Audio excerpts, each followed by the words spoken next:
programa Saúde Total tem o patrocínio, em nossa clínica, sua saúde vem em primeiro lugar, Instituto Acerte. Compromisso com o seu bem-estar. Olá, seja muito bem-vindo e muito bem-vinda você, meu amigo e minha amiga que acompanha a programação aqui na TV Capital. Hoje é dia 16 de março de 2025, está no ar o programa Saúde Total, o programa que leva informação, aquilo que é o nosso bem mais precioso, que é a nossa saúde. Dr. Wesley Medeiros já dizia, né? Saúde e paz, o resto, doutor Wesley? Corre atrás. Muito boa tarde. Saúde Total na Capital, mais uma vez aqui domingo, às 17 horas aí na TV Capital, levando informações de qualidade, de forma simples, para que os nossos telespectadores possam conhecer um pouco mais sobre o seu corpo, os fenômenos que acontecem, né, fisiológicos e patológicos. Hoje nós vamos falar de patologias, duas doenças que é importante saber sobre a prevenção, como lidar com elas, e para isso nós temos aí mês de março, né, são duas doenças que que acometem a saúde da mulher. Então nós vamos falar sobre saúde da mulher com muita propriedade com o nosso médico, que o Bruno vai apresentar agora. Exatamente. Nós estamos no mês de março. O mês de março é o mês de conscientização, o março amarelo, o mês de conscientização sobre a endometriose. E também o março lilás, que é o mês de prevenção ao câncer de colo de útero. E nós estamos recebendo aqui em nossos estúdios o médico ginecologista Diego Fraga Rezende. O doutor Diego, ele é ginecologista e obstetra, ele tem especialização em reprodução humana, ele é mestre também em ciências da saúde e doutorando pela UFG. Atua também como supervisor do interno de saúde da mulher da Faculdade de Medicina do Centro Universitário Alfredo Nasser. Pelo visto, doutor Diego, o senhor gosta muito de estudar, hein? Muito boa tarde, seja bem-vindo. Boa tarde, Bruno. Boa tarde, Wesley. Boa tarde a todo mundo que está nos acompanhando. Para mim é um prazer estar aqui com vocês hoje para falarmos desse tema e sempre estudando, isso é importante. Doutor Wesley, vamos começar com um dos dois para a gente não vamos começar pela endometriose, mas antes de começar pela endometriose, nós queremos falar também um pouquinho da importância da saúde da mulher.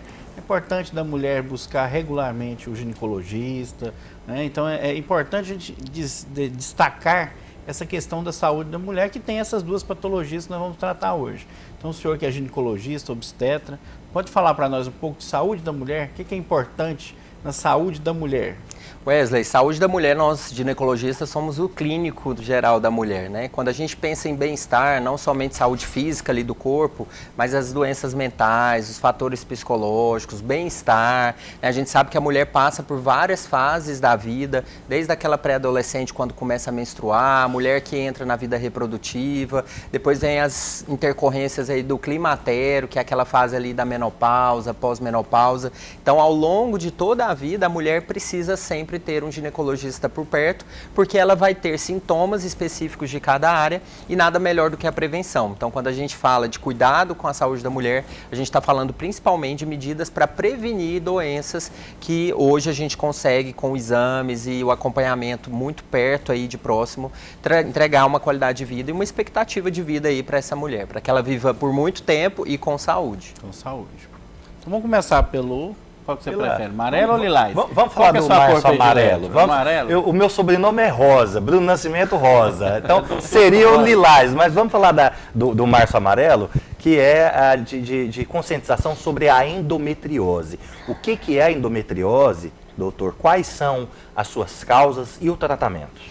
A endometriose, ela é uma doença da mulher, é uma doença benigna, a gente sempre gosta de deixar isso muito claro, ela não vai virar câncer, nada disso, mas é uma inflamação, principalmente na pelve, causada pelo endométrio. O que é o endométrio? Nós temos no interior do útero da mulher uma membrana chamada endométrio, daí o nome endometriose, que reveste esse útero internamente. E por um motivo, a gente acredita, não temos a causa exata ainda bem definida, mas que haja uma menstruação dessa mulher que não desça totalmente. Então, ela volta, essa menstruação reflui ali para cima, levando então gotas de sangue com esse endométrio, o que vai gerar aí toda a sintomatologia, todos os sintomas que a mulher vai apresentar dentro dessa doença.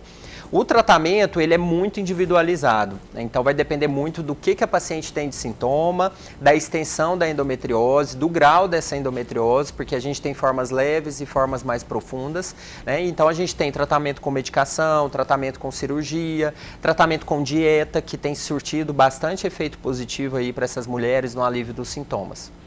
Certo. Doutor, a dor é um dos principais sintomas, o principal, né? E essa dor, ela só ocorre no período menstrual, ou ela pode ocorrer em todo o ciclo, ela tem alguma repercussão na parte intestinal? Como que é essa dor? E corrige se eu estiver errado. É o principal sintoma. Sim, com certeza, Wesley. A dismenorreia, que é a dor menstrual, ela é o principal sintoma da endometriose. Via de regra, ela é uma dor associada ao período menstrual. Pode ser durante a menstruação, alguns dias antes da menstruação e alguns dias após. Mas nós temos, e é muito comum, até 50% das mulheres com endometriose, elas vão ter dor pélvica crônica, que é aquela dor que fica o mês inteiro. Vai ter período que vai piorar, períodos que vão melhorar, mas ela pode ter também dor fora do período menstrual. Nós temos um mnemônico dentro da ginecologia para endometriose, que são os 5 Ds da endometriose, são 5 sintomas da endometriose. Então, normalmente é dor no período menstrual, dor no pé da barriga, mesmo fora do período menstrual, dor para evacuar, como você colocou, se a paciente tiver uma lesão no intestino, ela pode ter dor no momento ali da evacuação. Se ela tiver lesão na bexiga, ela pode ter dor para urinar. E o 5º D, que seria a dificuldade para engravidar. Eu faço reprodução humana, como o Bruno colocou aí, e dentro da reprodução humana, a gente tem uma taxa muito alta de mulheres com dificuldade para engravidar. Então, os principais sintomas são esses, mas realmente a dor, a cólica menstrual, ela é muito frequente. E, aproveitando, eu sempre gosto de ressaltar que ter cólicas não é normal, né? Infelizmente, muitas mulheres convivem e passam aí a juventude, a vida adulta, que é o momento dela estar produzindo, com cólicas. Pronto-socorro com cólica, faz medicação todo mês, não melhora, e eu sempre deixo isso muito claro. Menstruar com dor, se essa dor está te levando ao pronto-socorro, se essa dor está te gerando uma incapacidade para o trabalho, isso de forma alguma é normal, a gente tem que pensar em endometriose. Sim, você falou muito interessante, hein? A dor, como nós tratamos aqui agora, é o principal sintoma, mas muitas mulheres, elas fazem o diagnóstico quando vai buscar a reprodução humana, correto? Exatamente. Nós da reprodução... Como é esse diagnóstico? Como explica para nós? Sim, o diagnóstico de endometriose, ele é inicialmente clínico, Wesley. A gente vai fazer a nossa conversa com a paciente, a nossa anamnese médica. Então, a partir daí, a paciente vai falar, olha, eu tenho cólicas menstruais dolorosas, eu tenho, de repente, dor na evacuação, dor para urinar, dor na relação sexual também é uma outra queixa muito frequente. Então, eu já me levo a pensar naquela paciente que me procura com infertilidade, que também é um outro sintoma da endometriose, eu vou falar, olha, essa mulher pode ter endometriose. Então, a conversa com a paciente ela é muito importante. O exame físico, a gente pode ter alguns sinais que nos levam a pensar em endometriose. Então, durante o exame físico, a gente pode fazer, nesses casos, um toque vaginal e a gente consegue, às vezes, no toque, perceber lesões de endometriose que nos vão levar a direcionar aí para os nossos exames complementares, né? Então, dentro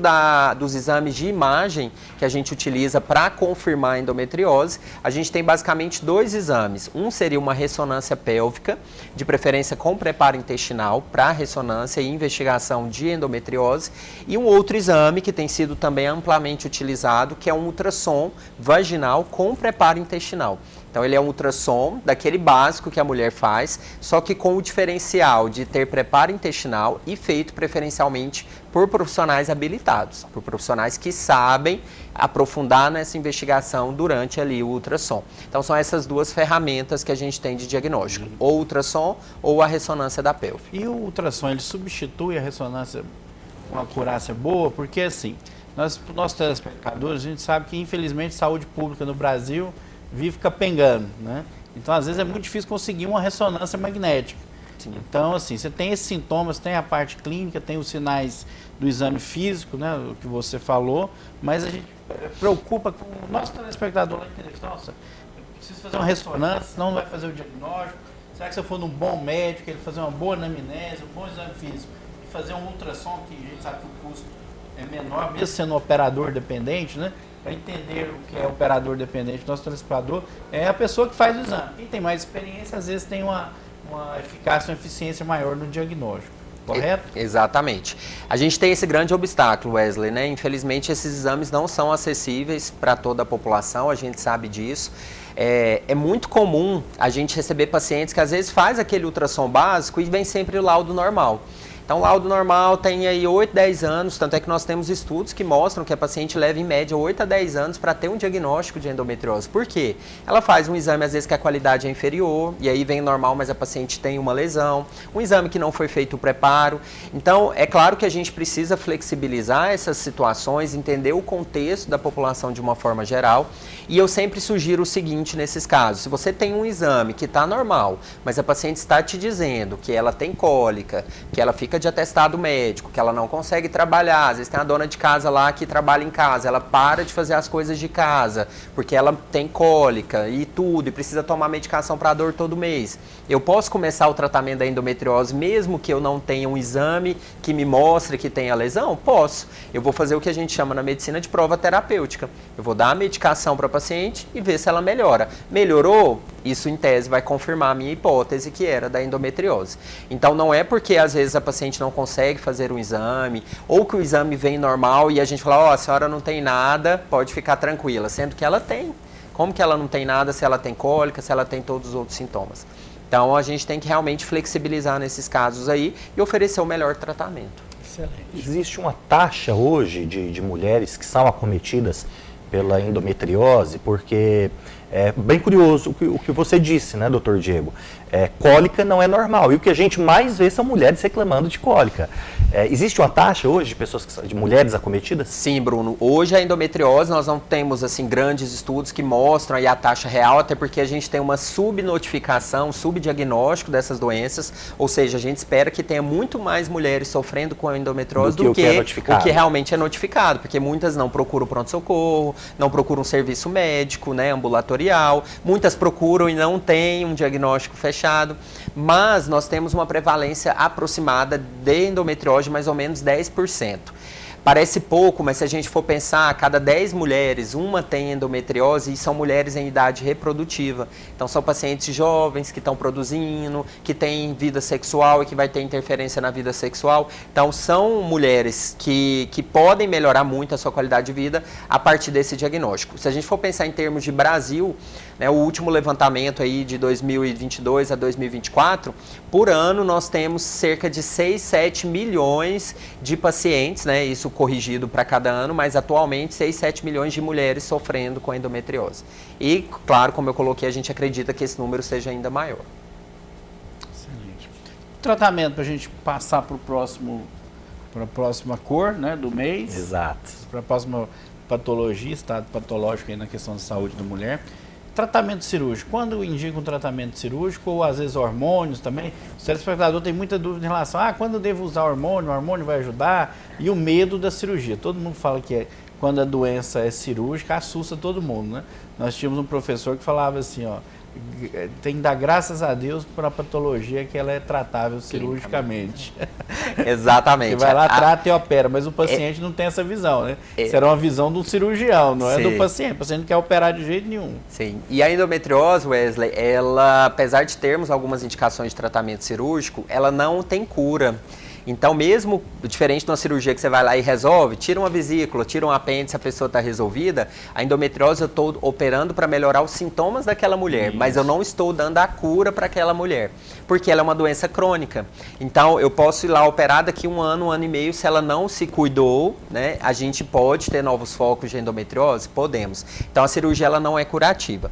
O tratamento da endometriose ele tem basicamente dois aspectos. Dieta, que é um tratamento não medicamentoso. Basicamente, qual que é a ideia da dieta? Se é uma doença que inflama o corpo, eu vou evitar alguns alimentos anti-inflamatórios. Eu vou estimular esses alimentos anti-inflamatórios, na realidade. E aí, por exemplo, carne vermelha em excesso é muito inflamatória, essa mulher precisa evitar. Leite e derivados de leite são alimentos inflamatórios, essa mulher precisa evitar. Então, existem alguns alimentos, normalmente o pessoal da nutrição, eles são bem já preparados para esse tipo de dieta e conseguem, com medicação, com dieta, conduzir isso. Casos que a gente precise de cirurgia, normalmente em lesões grandes. Então, quando a gente tem lesão grande, seja no ovário, seja às vezes uma lesão que está aprofundando no intestino, seja lesão dentro da bexiga, que a paciente está sangrando na urina, tem dor durante as urinas ali, do momento de micção, ela também pode se beneficiar da cirurgia. Aquela paciente que já tentou todos os tratamentos, tentou tudo quanto é tipo de dieta própria para endometriose, bloqueio da menstruação com hormônio e não melhorou, ela também é uma candidata à cirurgia. E o outro tratamento, que seria o tratamento clínico, que a gente fala, que é o tratamento com medicação. Qual que é a ideia? Como a gente comentou no início, uma das teorias para endometriose é o sangue da menstruação que reflui. Ao invés dele descer totalmente, ele sobe. Então, se eu corto a menstruação daquela mulher, teoricamente ela não vai menstruar, então ela não vai ter mais sangue. Se ela não tem mais sangue voltando, ela não vai ter mais cólica.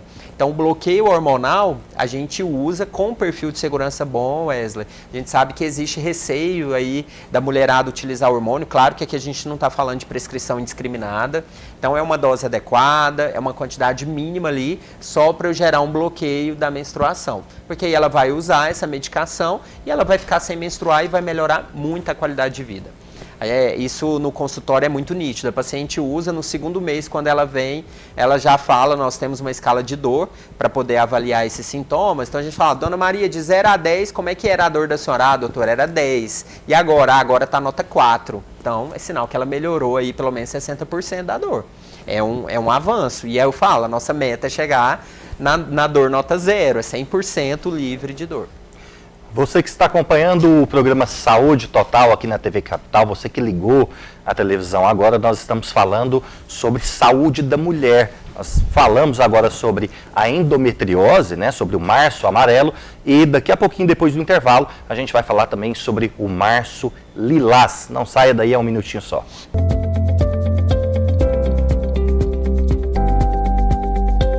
Cuidar da sua saúde é nossa missão. Desde 2023, o Instituto Acerte transforma vidas com um atendimento humanizado e excelência. Nossa equipe de especialistas renomados oferece serviços em cardiologia, reumatologia, psicologia e muito mais. Além disso, levamos informação de qualidade e consultoria para o setor público e privado. Instituto Acerte. Compromisso com o seu bem-estar.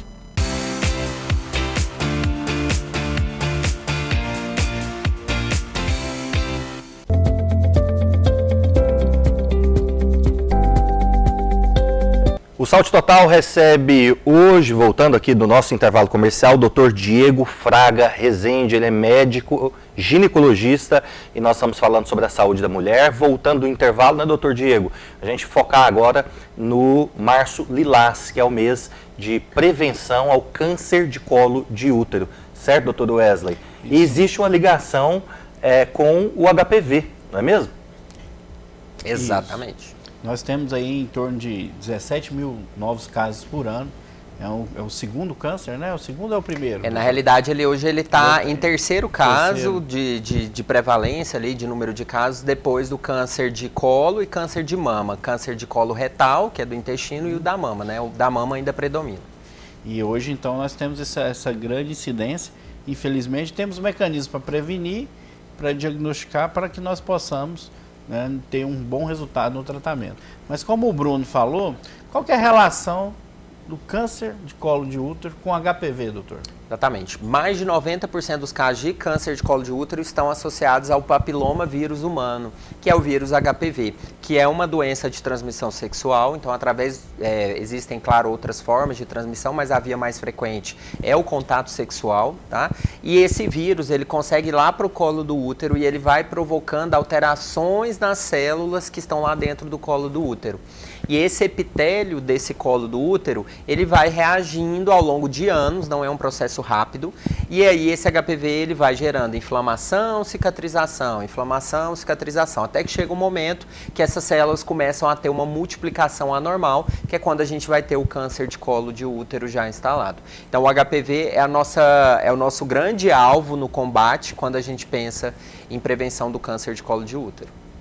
O fator genético também interfere ou é só o vírus? Então, existe muito essa dúvida até das próprias pacientes, às vezes elas trazem essa demanda, minha mãe, minha avó, né, faleceu por câncer de colo de útero. O câncer de colo de útero, a imensa maioria dos casos, a correlação é com HPV. Então, se a paciente teve a lesão do câncer de colo de útero, provavelmente em algum momento da vida dela, ela teve contato com HPV. A questão genética, ela é muito controversa dentro das causas para o câncer de colo de útero. Então, a princípio, não tem um fator genético associado.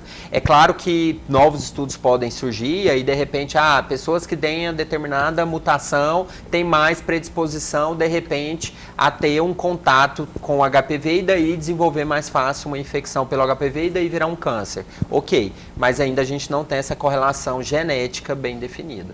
Doutor Diego, as mulheres que estão nos assistindo hoje, nesse exato momento, e elas, né, têm que ficar atentas a essa questão da prevenção do câncer. Elas têm que ficar, então, atentas aos sintomas do HPV, correto?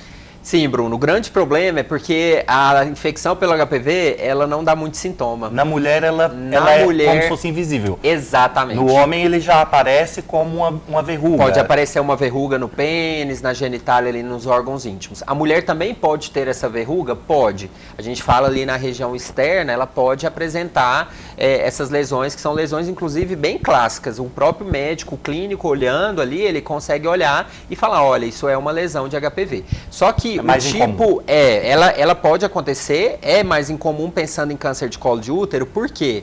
Porque os tipos de HPV que causam câncer de colo de útero são diferentes dos subtipos de HPV que causam as lesões, essas verrugas. Então, nós temos mais de 150 tipos de HPV, para vocês terem uma ideia, assim, dentro, catalogados, né, de subtipos de HPV, e tem alguns subtipos, por exemplo, 16, 18, que eles causam mais o câncer de colo. Esse tipo de HPV não causa verruga. Então, a mulher pode ter verruga? Pode, mas o que causa o câncer de colo de útero, ele não deixa lesão, pelo menos no início. Quando a mulher vai ter uma lesão grande, uma lesão que está sangrando, aí normalmente já são casos bem avançados ali, né, que o diagnóstico, infelizmente, é mais tardio e o sucesso, a cura é bem menor. Correto. E o tratamento? Como nós poderíamos aí falar? Porque a gente sempre falou, alguns dias atrás, a gente estava falando de doenças incuráveis, né? Lá na questão da fibromialgia, de Alzheimer, né? Mas o câncer, quando fala que tem câncer, já dá aquele impacto, né? Qual que é o tratamento, a taxa de sucesso desse tratamento, doutor? Sim, a taxa de sucesso e o tipo do tratamento vai depender muito do estadiamento da doença. Então, uma vez que a paciente tem diagnóstico de câncer, seja qualquer tipo de câncer, mas aqui a gente está falando do câncer de colo de útero, a gente precisa saber inicialmente se a doença ela está localizada no colo do útero ou se ela já está disseminada, se ela já tem metástases, né, que a gente chama, que são aquelas lesões do câncer por conta da lesão inicial que foi lá no colo do útero. Então existem exames, a gente precisa investigar essa mulher, fazer um check-up da cabeça aos pés para ver certinho, a lesão está só no colo do útero ou não, porque isso vai definir o meu tratamento. Então casos que eu consigo pegar inicialmente aquela doença, muitas vezes só a retirada do útero é suficiente. Se a lesão está só no colo do útero, eu vou lá, retiro o útero daquela mulher, que é a esterectomia, e ela está resolvida. Lesões já mais disseminadas, muitas vezes eu vou precisar de uma radioterapia, vou precisar de uma quimioterapia e de uma cirurgia mais extensa. Então, muitas vezes eu preciso mexer nas ínguas que ficam ali na região pélvica, eu preciso mexer às vezes no intestino, porque às vezes já tem lesão no intestino e assim por diante. Infelizmente, a gente tem casos que infelizmente a cirurgia não vai resolver mais. Então, se eu tenho, por exemplo, paciente que já tem aí metástases, por exemplo, no pulmão, no fígado, no cérebro, essa paciente ela vai receber mais cuidados paliativos. Por quê? Porque já foi um diagnóstico mais tardio da doença. Então, como qualquer outro tipo de câncer, ele também tem essa questão dele se espalhar, né? Que é a metástase. Sim, ela é um câncer que ele tem essa capacidade, como todo câncer, se espalhar. Felizmente, essa progressão ela é lenta, né? Ela é bem arrastada, o que reforça pra gente a importância da prevenção. Da prevenção, ia né? falar isso que agora. É exatamente mesmo. Outro ponto importante. A gente, como todo câncer, quanto mais precocemente o diagnóstico, melhor a taxa de sucesso do tratamento. E aí, relacionado exatamente ao câncer de colo de útero, quais são as grandes prevenções, né? As que a gente está na campanha desse mês, mas é claro que saúde da mulher a gente tem que tratar todos os dias do ano, né? Sempre cuidar das nossas mulheres, né? Cuidar da sua saúde é importante. Mas nesse caso específico do câncer, que todos nós sabemos, volto a frisar, que quanto mais cedo descobre, maior a chance de ser tratado. Então, como eu consigo fazer a prevenção e estar diagnosticando quanto antes esse câncer? Que é igual, por exemplo, na mama a gente fala da questão do toque, né? A gente bate muito nessa tecla e outros fatores. Agora, exatamente no câncer de colo de útero, qual que é os principais fatores de prevenção e de diagnóstico precoce? Wesley, eu colocaria 3 grandes pilares aí na prevenção do câncer de colo de útero. Primeiro pilar, se a gente sabe que o HPV é o principal causador do câncer de colo de útero e o HPV é transmitido principalmente por contato sexual, primeira forma é prevenir, principalmente nas relações aí com parceiros desconhecidos, se você não tem parceiro fixo, o uso do preservativo. Então, o preservativo para a mulher e para o homem é uma forma de prevenção para o câncer de colo de útero no caso da mulher, porque eu vou estar evitando a infecção pelo HPV. Então, o preservativo seria uma primeira forma de prevenir. Hoje nós temos a opção da vacina contra o HPV, inclusive já liberada no Sistema Único de Saúde, então as pacientes do SUS podem se vacinar.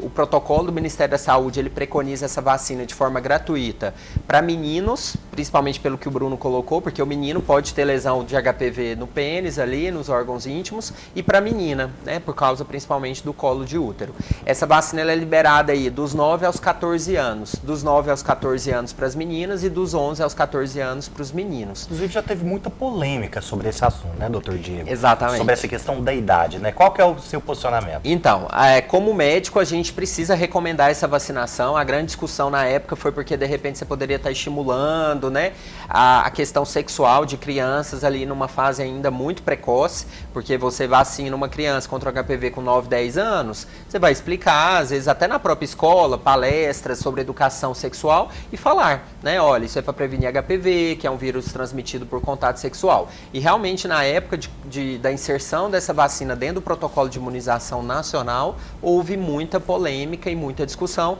mas felizmente deu certo. A minha opinião, hoje a medicina está caminhando muito para uma medicina preventiva, Bruno, eu acho que a vacina é uma forma importante, se a gente considerar que ela pode prevenir um câncer de colo de útero em mais de 90% das mulheres. Então, pensa, você vai estar tomando a vacina que hoje é dose única pelo SUS e que vai prevenir a sua chance aí de uma menina ter um câncer de colo de útero em mais de 90%. E por que vacinar tão cedo, né? Essa também foi outra pergunta na época da inserção dessa vacina. O HPV, ele se manifesta muito lentamente. A gente sabe que se leva mais ou menos de 8 a 10 anos para eu ter contato com o HPV e desenvolver uma infecção. Então, não é uma coisa rápida. Por isso que a imunização ela tem que ser antes de iniciar a vida sexual. Porque se vai que naquela primeira relação a menina já teve contato com o HPV, lá com seus 16, 18 anos. Se ela não tem essa imunização prévia, ela vai ao longo dos anos desenvolver. Então, a imunização ela foi pensada nessa idade para antecipar o período de exposição e dar tempo de fazer essa proteção a médio e longo prazo. Doutor Diego, a gente sempre fala aqui no final do nosso programa, né, doutor Wesley, que o assunto ele é muito amplo, né, mas o nosso tempo é curto. Mas eu quero te agradecer aqui pela presença, tá bom? Eu tenho certeza que você vem mais vezes para falar sobre esses assuntos aqui. Com certeza, eu agradeço o convite, Bruno, Wesley, pela oportunidade. Sempre bom falar de temas relacionados à saúde da mulher. O Março Amarelo está aí chegando, né? O nosso Março Lilás, que são meses de conscientização realmente, porque a população entenda melhor como é que são essas doenças. E reforçar, né, para as mulheres que estão nos acompanhando aí de casa, não deixem de fazer seu check-up. O terceiro ponto da prevenção, da prevenção do HPV, que é a coleta do Papa Nicolau, quando ela vai ao ginecologista, aquele material também é uma forma de prevenir o câncer de colo de útero. Então faça seu check-up sempre em dia, de forma anual, que você vai ter aí vida longa e com muita saúde, que é o mais importante. É isso aí, pessoal. Mais uma vez, muita informação de qualidade para vocês, telespectadores. Fiquem com Deus, um beijo no coração e até o próximo domingo e com a reprise na quarta-feira, às 22 horas. Fiquem com Deus.